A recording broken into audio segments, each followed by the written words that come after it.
अस्सलाम वालेकुम, मैं हूं कुमैल। आप देख रहे हैं कुमैल स्पीक्स। आज आपको थंबनेल देख के ही अंदाज़ा हो चुका होगा कि आज हमारी जो गुफ्तगू है वो कोई सियासी गुफ्तगू नहीं और कोई और किसी टॉपिक पे बात नहीं करे, बल्कि मैं अपनी जर्नी के बारे में आपसे गुफ्तगू करूंगा। क्योंकि मैंने आज फेसबुक के ऊपर एक पोस्ट की थी दोस्तों से कि आज मैं किस मौजू पे वीडियो बनाऊँ, तो वहाँ पे काफ़ी दोस्तों के जो सवालात थे या जो उन्होंने तजवीज़ दी थी वो यही था कि भाई आपने ऑनलाइन जो बिज़नेस है उसको कैसे स्टार्ट किया, आपको किस तरह आइडिया आया। तो इसलिए फिर मैंने सोचा कि आज मैं उन दोस्तों की मोटिवेशन के लिए या उन दोस्तों की हौसला अफजाई के लिए अपना सफ़र उनके सामने रखूं जो अभी कारोबार शुरू करना चाहते हैं। तो मेरा सफ़र बड़ा दिलचस्प है, अभी भी अल्हम्दुलिल्लाह कामयाबी का सिलसिला है। कामयाबी तो इसके कई मनाजिल हैं। अल्लाह ताला हमें हम सबको, मुझे आप सबको कामयाबियाँ दे। मैं आपको जो अपना सफ़र है वो कोशिश करूँगा कि मुख्तसरन आपके सामने पेश करूँ। कारोबार दरअसल ऐसी चीज़ है कि ये जितना आसान समझा जाता है उतना आसान है भी नहीं, और जितना मुश्किल समझा जाता है उतना मुश्किल भी नहीं है। मुझे अभी तक जो तजर्बा हुआ उसके मुताबिक मुझे ये लगता है कि कारोबार इंसान का एक शौक़ होता है। ये पैसे से कारोबार करना या कोई वो चीज़ नहीं है। जिस तरीके से आपको मुख्तलिफ़ चीज़ों का शौक़ होता है, बाज़ लोगों को तैराकी का शौक़ होता है, बाज़ को घुड़सवारी का होता है, बाज़ को क्रिकेट का होता है, बाज़ को मुख्तलिफ़ चीज़ों को गाड़ियाँ चलाने का शौक़ होता है, वीडियोज़ बनाने का शौक़ होता है। इसी तरीके से मुझे लगता है कि कारोबार जिसे बिज़नेस कहा जाता है वो एक इंसान का ज़ाती शौक़ है। अलबत्ता इस शौक़ को पूरा करने के लिए, जैसे दूसरी चीज़ों के शौक़ पूरा करने के लिए पैसों की ज़रूरत होती है, ऐसे ही इसमें भी पैसा किसी हद तक किरदार अदा करता है। लेकिन जो बुनियादी चीज़ है कारोबार की, वो इंसान की एक नेचर होती है। उसका दिमाग अगर कारोबारी हो तो वो ज़ीरो से भी स्टार्ट ले सकता है। मैं अपनी तारीफ़ नहीं कर रहा, मैं वो चीज़ आपके सामने रखना चाह रहा हूँ जो मेरी ज़िंदगी में मेरे साथ खुद हुआ है। ये खैर जब हम बच्चे थे, जब हम स्कूल जाते थे, तो हर बच्चे को उस वक़्त 2 या 5 रुपए जो है वो आपको पता है जो पॉकेट मनी मिला करती थी स्कूल के लिए। तो हमें भी कभी 5 मिलते थे, कभी 1 रुपया मिलता था, कभी 2 या कभी 10 रुपए भी मिल जाते थे। लेकिन कभी इस तरह होता था कि मैं उस वक़्त सेकंड या थर्ड स्टैंडर्ड में था, तीसरी जमात का या दूसरी जमात का तालिब इल्म था। तो उस वक़्त हमें जो पॉकेट मनी मिलती थी, कभी 5 कभी 10, तो उस वक़्त मैं ऐसे करता था, क्योंकि मैं को एजुकेशन में था, हमारे साथ लड़कियां भी पढ़ती थी और लड़के भी थे। तो स्कूल की तरफ से लड़कियों को स्कूल की कैंटीन के अलावा बाहर किसी दुकान में जाने की इजाज़त नहीं थी। तो उस वक्त एक नया पापड़ आया हुआ था मार्केट में। वो मार्केट में आम दुकान पे जो है वो मिल जाता था, लेकिन स्कूल की कैंटीन में वो मौजूद नहीं था। 3 रुपए का या 2 रुपए का गालिबन वो मिलता था। तो मैं इस तरह करता था, अपनी पॉकेट मनी से जो मुझे मिलती थी उससे मैं बाहर जाता था। बाहर जाके वो 2 या 3 रुपए वाला पापड़ जो है वो मैं ख़रीदता था और ला के स्कूल में, एक ऐसा था ना कि धोखा देके किसी को, धोखा नहीं, सबको पता था, लेकिन मैं जाता था चूंकि उनको परमिशन नहीं होती थी, तो इस वजह से उनके लिए वहाँ पे स्कूल में बैठे बैठे मिल जाता था लड़कियों को, और मैं बाहर से जाके लाने की मशक्क़त करता था। तो मैं जो 2 या 3 रुपए का पापड़ था वो मैं ला के 5 रुपए का सेल करता था। तो ये मेरी पहली जो है ना कारोबारी एक्टिविटी थी। बहरहाल खैर ये शुरू से ज़हन था। असल जो प्रैक्टिकली कारोबार की तरफ आने का जो मुझे आइडिया हुआ है वो दौरान तालिब इल्मी साल 2012 का किस्सा है। मैं जामिअतुर रशीद कराची में ज़ेर तालीम था। उस वक़्त वहाँ पे शरिया एंड बिज़नेस के नाम से एक कारोबारी हफ्तनामा जो है वो जामिया की तरफ से शुरू किया गया था। तो वो जो सिलसिला शुरू हुआ तो उसके अंदर मुख्तलिफ़ लोगों के आर्टिकल्स छपते थे जिन्होंने कारोबार शुरू किया, किस तरीके से उसमें किस तरह के मुश्किलात पेश आईं, किस तरीके से उन्होंने अपने कारोबार को आगे बढ़ाया। तो ये सारी चीज़ें मुझे बहुत से लोगों के जो तजर्बात हैं वो पढ़ने को भी मिलते थे, तो मैं बहुत शौक़ से वो पढ़ता था। फिर उसके बाद जामिया की जो इंतज़ामिया है उसकी तरफ से तलबा कराम के लिए ये एक पैकेज दिया गया कि उस रिसाले की कीमत गालिबन 50 रुपये थी और आम जो उसकी रेट थी वो 50 रुपये फ़ी रिसाला था। तो तलबा के लिए तरग़ीबी तौर पर जामिया की इंतज़ामिया ने ये फ़ैसला किया कि ये जो रिसाला है जो 50 रुपये का है, ये उन तलबा के लिए 20 या 30 रुपये का होगा जो जुमरात के दिन इस रिसाले को लेके बाहर सेल करेंगे। तो मैंने शौक़ से वो दफ्तर तालीमात से वो रिसाले मैंने उठाए। मैं इस तरह करता था, जुमरात के दिन 3-4 रिसाले उठाता था 20-20 रुपए के या 30-30 रुपए के, और आगे जाके मोहल्ले में या कभी जुमरात को हम दूसरे मदरसे में, अक्सर मदारिस में होता है जुमरात के दिन दोस्तों से मिलने के लिए या रिश्तेदारों से मिलने के लिए दूसरे मदारिस में ज़ेर तालीम तलबा के पास जाते हैं।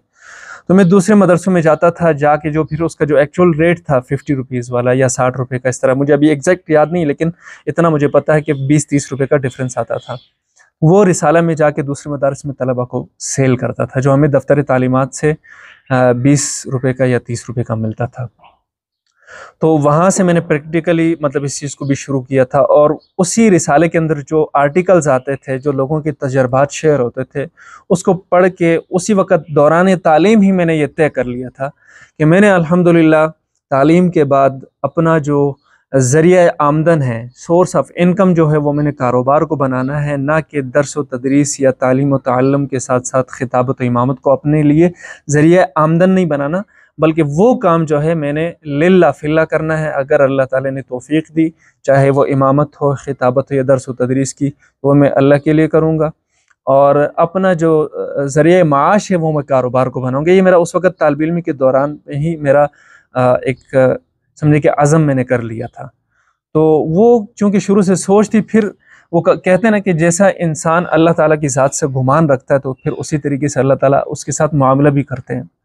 तो वो चीज़ शुरू में तो नहीं हुई, लेकिन आहिस्ता आहिस्ता मैंने कुछ चीज़ें शुरू की। फिर अल्हम्दुलिल्लाह अभी अगर मेरे वालिद साहब अल्हम्दुलिल्लाह इमाम ख़तीब हैं, तो उनकी जगह पे कभी कभार मैं नमाज भी पढ़ा लेता हूँ। जो भी अगर कोई काम हो तो वो मैं कोशिश करता हूँ कि अल्लाह के लिए करूँ, और अपना जो काम है वो मैं जो ज़रिया माश है वो मैंने अपने कारोबार को बनाया।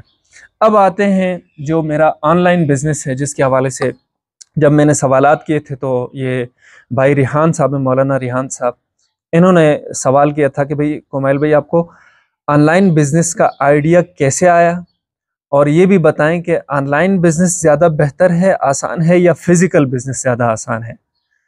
तो उस सवाल की तरफ आता हूँ। पहले मैं आपको ये बताता हूँ कि मुझे आइडिया कहाँ से है। वो तो मैंने आपको बता दिया, आइडिया तो मुझे शुरू से ही वो बिज़नेस का था, लेकिन ऑनलाइन बिज़नेस का आइडिया कहाँ से है, ये सवाल उनका बनता है। तो ऑनलाइन बिज़नेस का जो आइडिया है वो मुझे 2015 के तकरीबन अवाखिर में, आप कह सकते हैं, उस वक़्त मुझे आया था।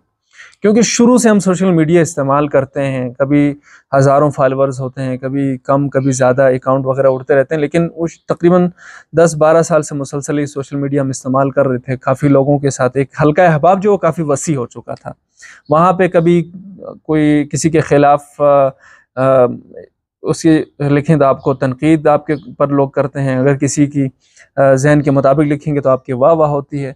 तो इस चीज़ से मैं तंग आ गया था। तो ना उस वाह वाह की मतलब कोई खुशी होती थी, ना अगर कोई तनकीद करता था तो उस पर मुझे कोई फ़र्क पड़ता था। तो मैंने सोचा यार, ये लोग हमारे साथ इतने ज़्यादा जुड़े हुए हैं, इनके साथ अब एक सोशल मीडिया जो है, क्योंकि 10 साल, किसी के साथ 3 साल, 5 साल का एक हल्का अहबाब बन चुका है, तो उनके साथ एक फैमिली वाला एक रिलेशन सा बन गया था।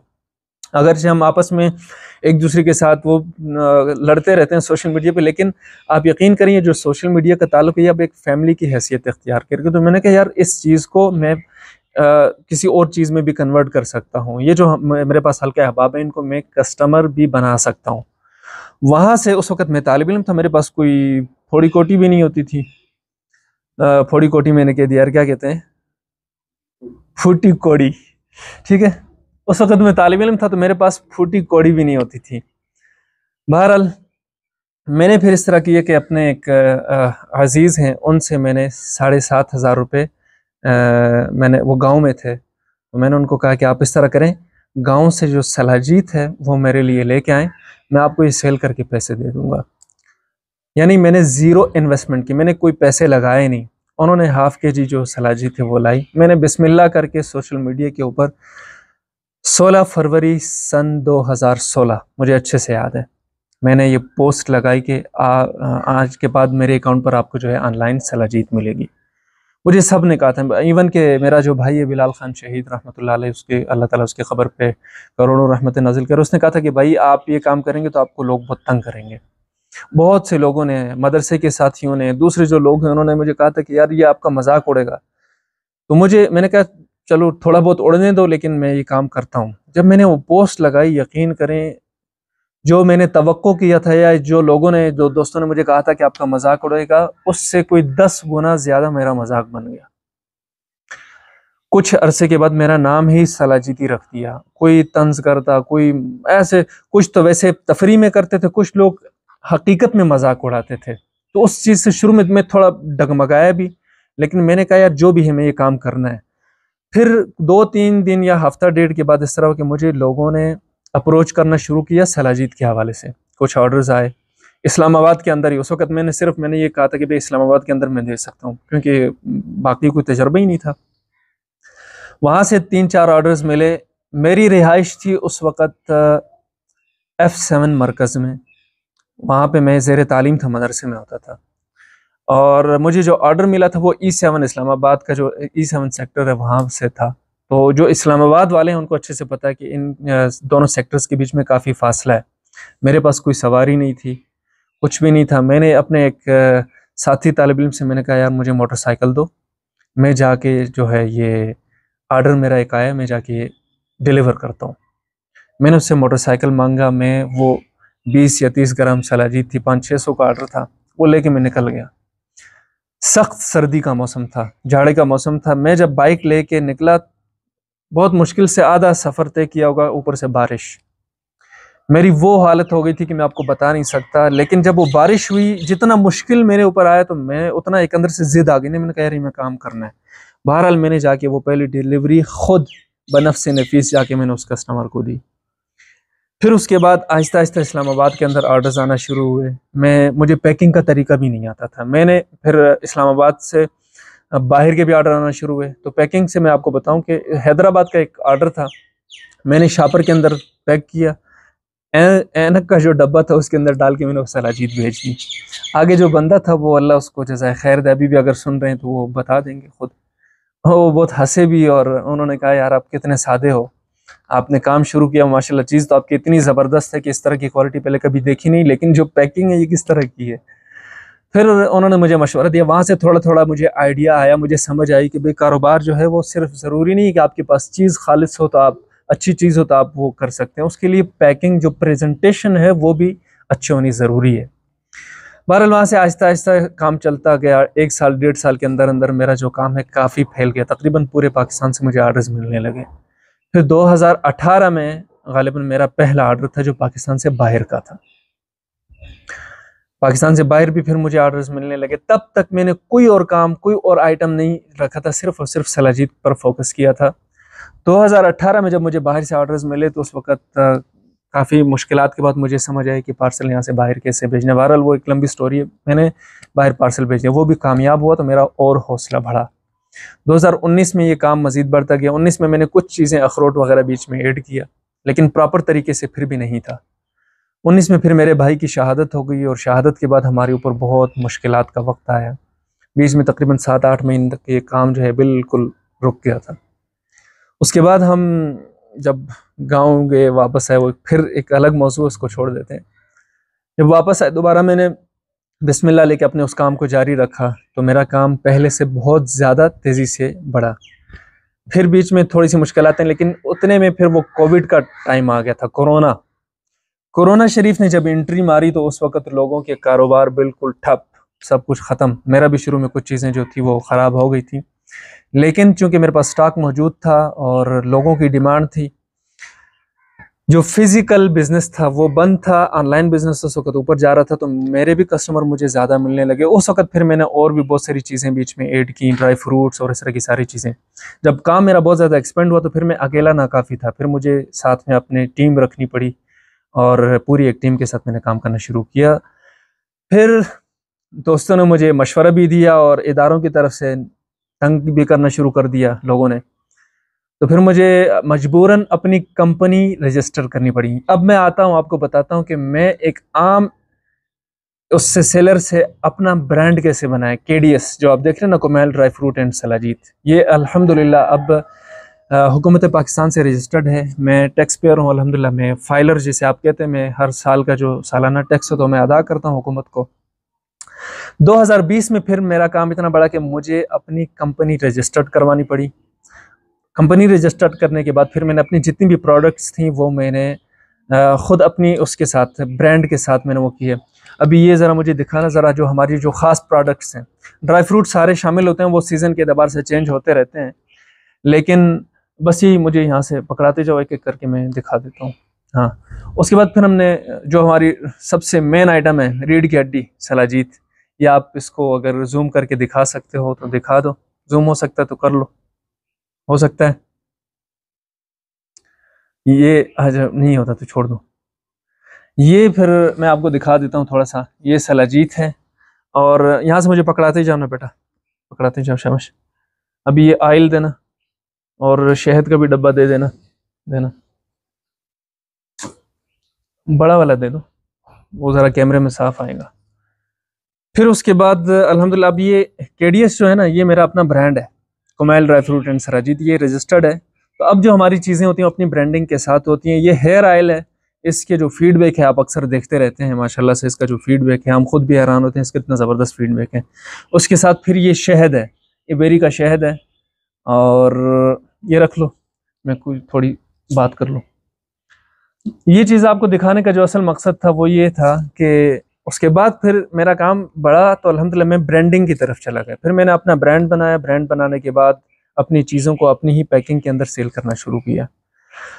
तो ये भाई काफ़ी बीच में मुश्किलात आई हैं, काफ़ी लंबा प्रोसेस है। 2016 से लेके आप देखें आज 2023 है, तो 2016 में काम मैंने शुरू किया और 2018 में जाके काम फैला।